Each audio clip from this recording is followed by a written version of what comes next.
En voordat ek kon die vraag vra, dis asof Jesus my gedagtes gelees het.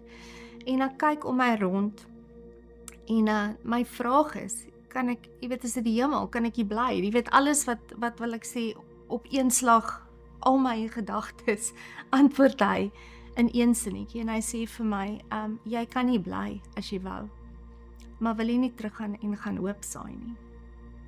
En dit was 'n baie moeilike keuse, want ek was vir die eerste keer in my lewe wat ek heeltemal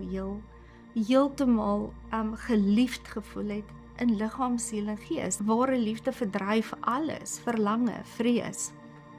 En dit is asof hy my binne sekondes na al die 4 punte van die stad vat. En ons het langs 'n rivier gestaan en alles, ek wil nie sê dit skyn, nee, alles skyn. Die gras skyn, die bome skyn, die water skyn. Want dit is in die glorie van God. Dit is asof elke blom en boom aanbid in die hemel.